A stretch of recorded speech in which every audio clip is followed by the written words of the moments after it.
Sam, I did not put this in here to personally attack you. It feels a little bit like a personal attack. Okay, this next story is about how millennials and Gen Z are gentle parenting their dogs, okay? And allegedly it's a problem. So millennials and Gen Z are treating their dogs more like children than pets, but experts say that that may not always be a good thing. So here's what's happening. More owners are using gentle parenting techniques with their dogs. So that means they're avoiding punishment, they're talking through behaviors, and focusing on positive reinforcement. Dogs are increasingly obviously viewed as family members rather than just pets. So the concern, though, here is that trainers are saying some owners are confusing gentle parenting with having absolutely no boundaries. Yeah. Right?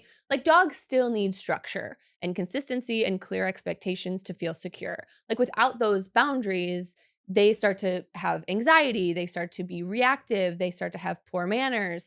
I even feel this way, and I don't want to like talk badly about my dad, but he feeds my dog at home, so much people food. I'm like, he's got such bad habits, you know? Yeah. And you do that, and it's like but they need these boundaries to be little healthy dogs. So Right. anyways, I don't know.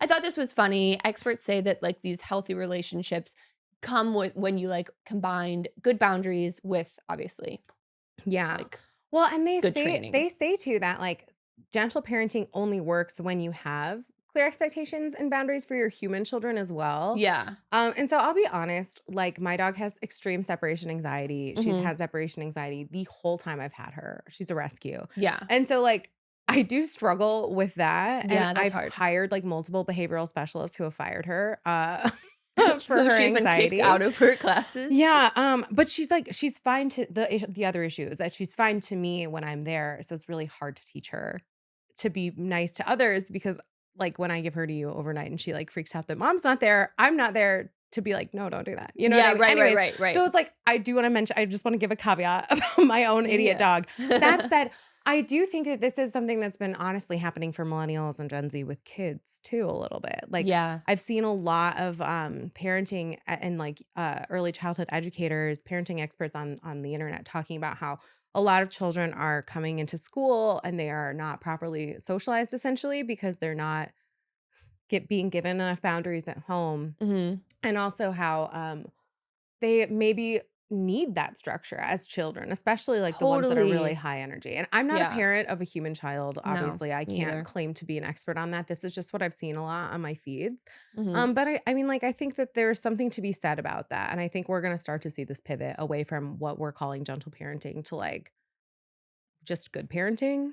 Yeah. Well, I think we need to get back. This is so funny because again, no kids.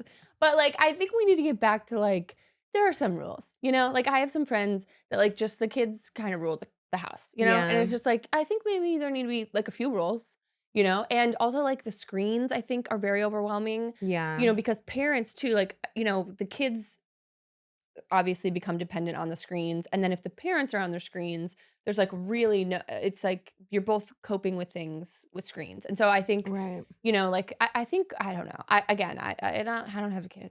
Thank goodness. I know. And I think it's really easy for me to sit here and be like, oh, No, well, for I would have a sure. no screen kid. But I will admit, I just spent time with my best friend's 3.5-year-old. And I was like, Yeah. oh my God. By the end of the day, and they were like putting on a TV. And I was like, we could have put this TV on like 2 hours ago. This is a lot. Yeah. Respect to you, Angela. I don't know how you do it, girl. Yeah. But like, I totally get it.